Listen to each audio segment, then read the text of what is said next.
So if you remember at the end of episode 8, Jared mentioned another turkey gobbling back behind us. After we got out of that swamp, we went a little ways up the road, found another turkey gobbling out on a hardwood flat.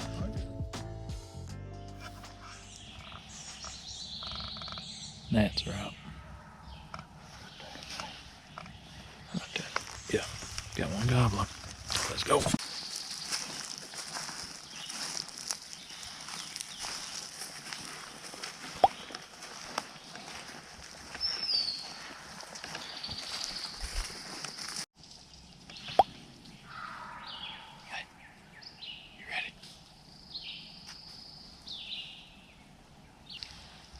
Set up right there. Turkey's gobbling out there. There's a road that loops around these pines. Everything on the left is hardwoods.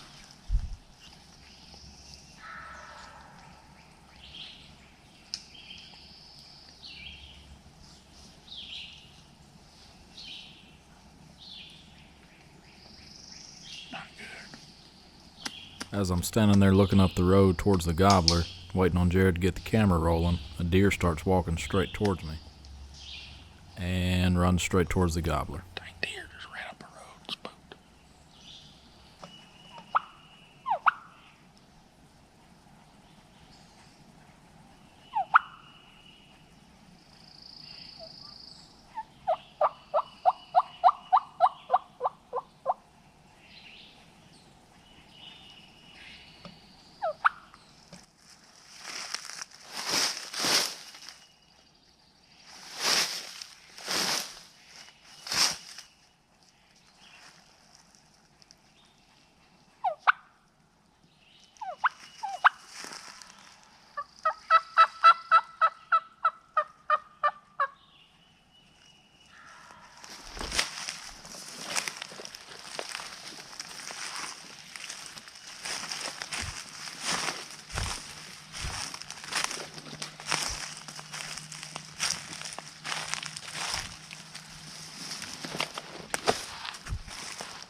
See that deer? I was trying to motion you to quit moving. Freaking deer just kind of trotted up the road and stopped like 40 from me. I said, this ain't good. Luckily it didn't blow, it just took off running.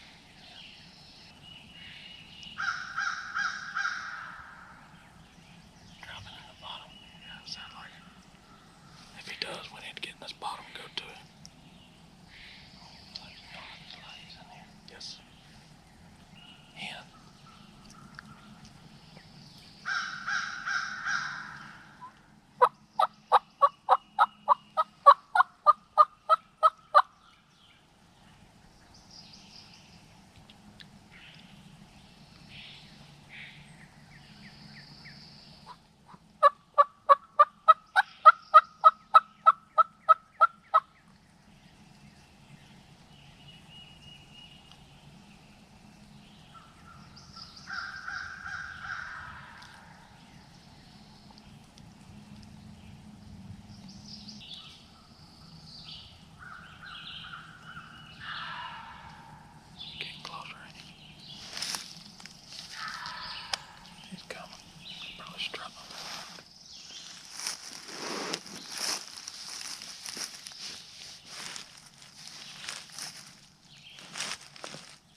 This gobbler was as fired up as I had seen one all season.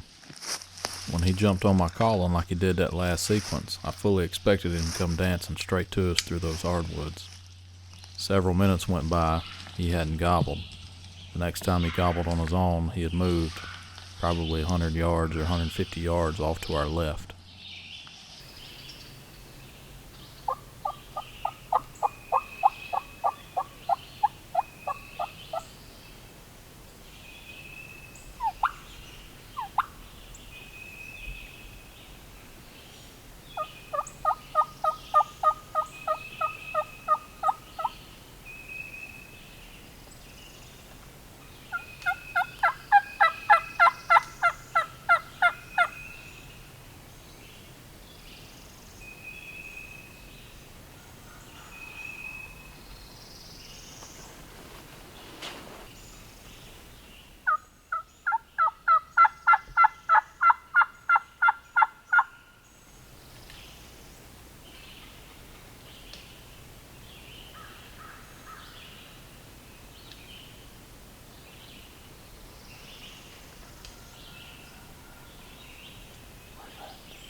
Well, y'all ever had one in a deep fryer before you ever squeezed the trigger?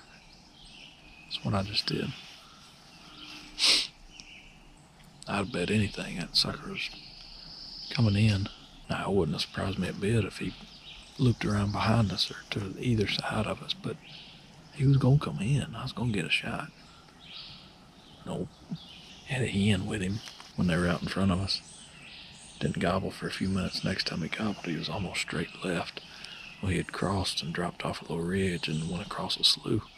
I said, well, he's going to pop up right here close or he's going to loop behind us.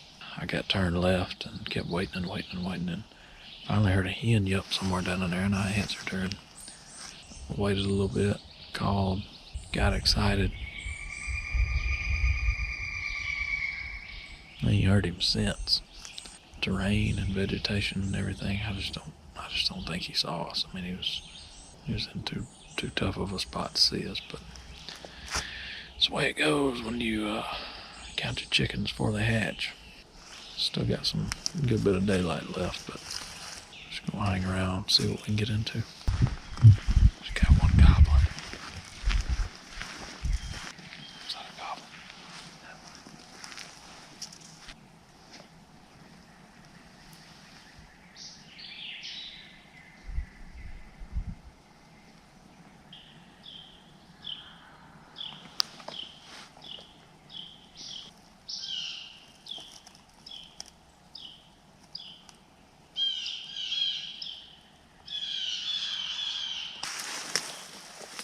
We got to set up in these pines, and they're pretty open. Yeah. Shade is the most important thing.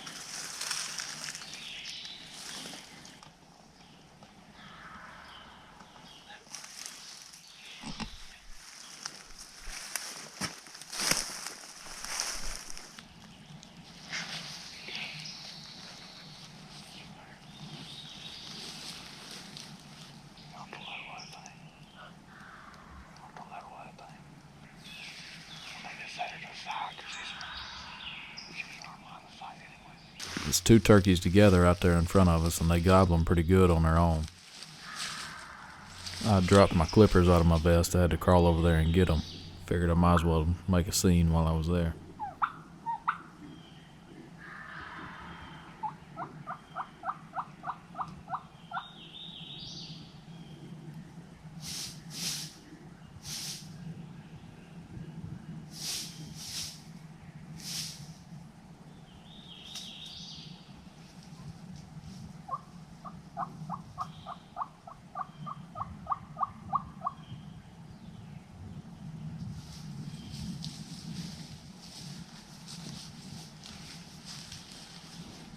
These turkeys are about 150 yards or so out in front of us.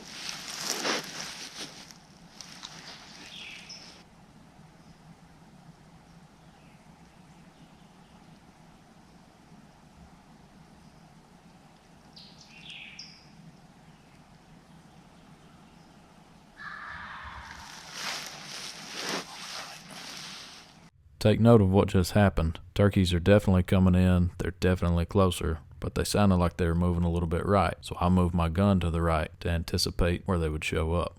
Still coming right.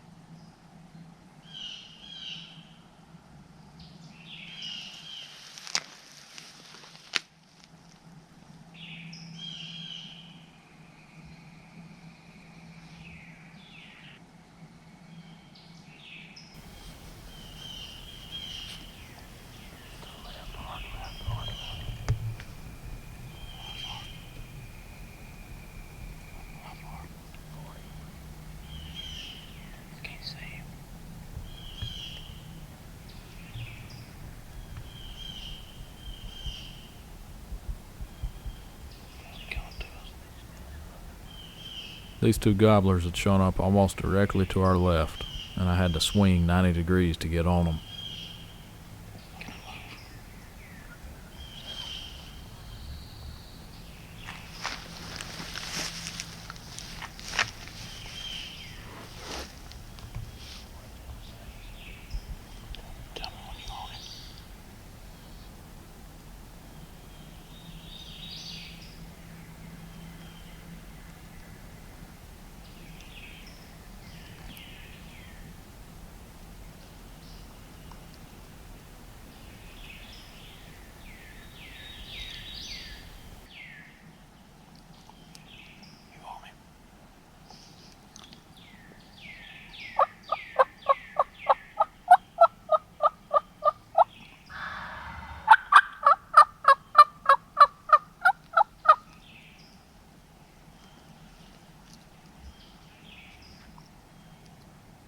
These turkeys had already smelled a rat. I think they saw me when I swung to the left.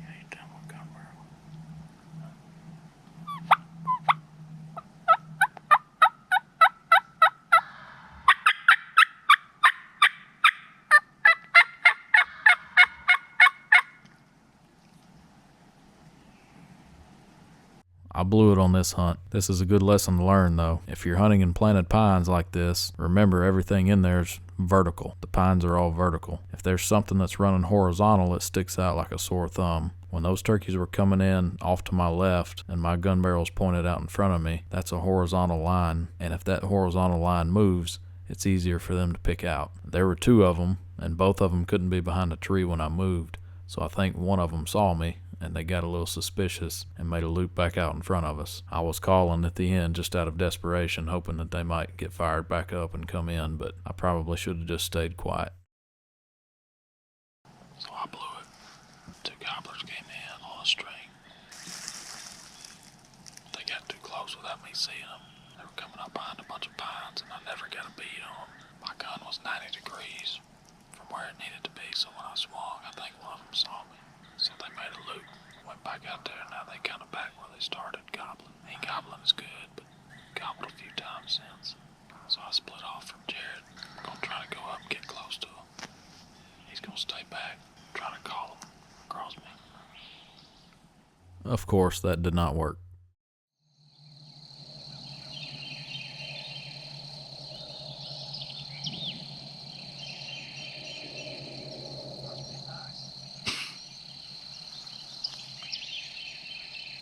Heard about one gobble all morning. Ants are terrible. Had a little rain shower hit about the time we got out of here. Think I put a damper on, just had one gobble way over that way.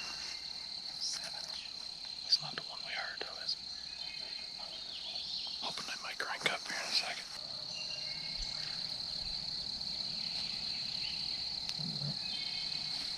He heard you, but yeah, that's where he got it. No, he got me. Huh? It was a slow morning this morning, but we finally heard one start gobbling. He was a long ways away, so we had to go around the world to get to him. He's a turkey we've hunted before, and he's in a pretty tough spot to kill him. As close as you can and then back. That may stay back a good way.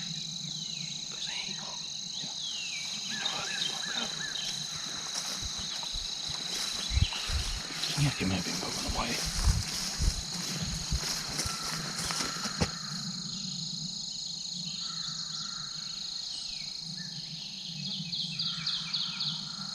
right behind the whole box.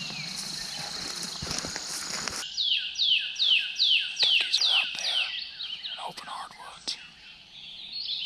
There's a road on the edge of it I'm trying to get to. Jared is back there, video, and he's gonna call. It's so open on the edge, I gotta be careful, because they can see. I think I just heard two turkeys fighting in there. Jared stayed back behind me. He's gonna video and call for me while I try to sneak up to the edge of these open woods where this turkey is.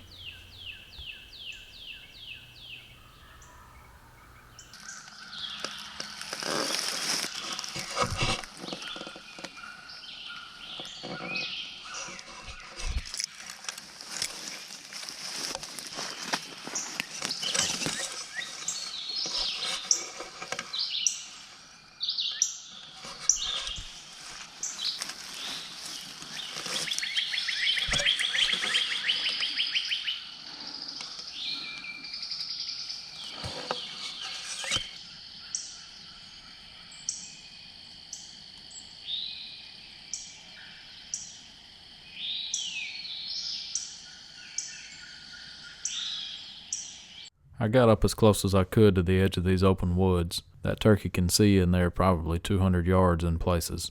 It sounded like he had moved away far enough to where I could make an advance on him. So as I started making a move, in mid-stride Jared called and a different turkey gobbled back behind us. Jared called again, that turkey gobbled again, and I had a decision to make. I had one on either side of me at that point. So I scrambled up another 20 yards and dipped off in the woods to my left to go towards the new bird that had started responding because he was coming quicker. About the time I get set down and ready, he's coming in pretty hot.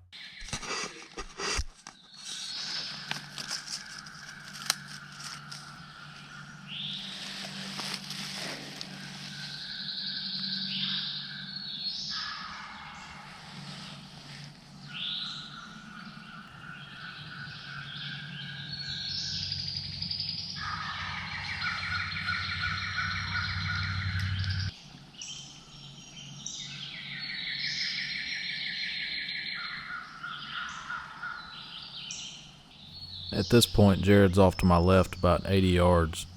This turkey's right out in front of me down my gun barrel.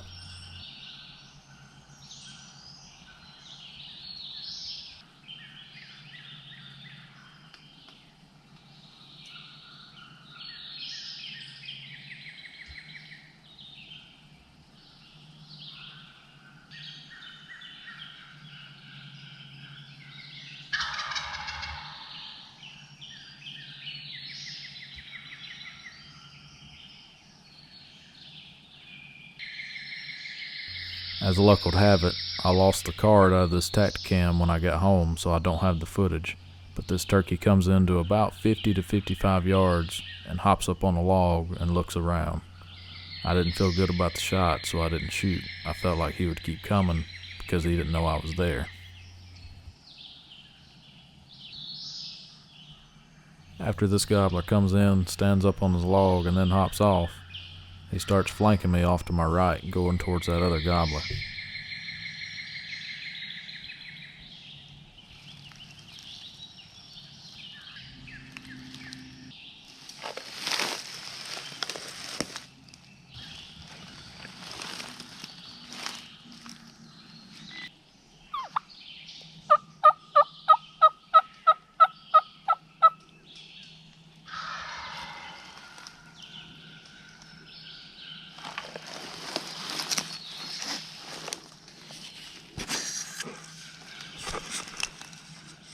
Take note of how these gobblers respond to these different calls. Jared's calling with a box call, now over to my right. I've used my mouth call for the first time since I've been in here. The first turkey we came in here after was the dominant bird. He started gobbling and coming towards the other turkey when he started closing the distance. So the one that just looped me crossed the road and got in the woods, and the two gobblers are right there together. I watched the dominant bird strut and kind of push the other one out of the area.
After the dominant gobbler pushes the other one out of the area, he starts strutting and he gets about as close to the road as he possibly can without crossing it for me.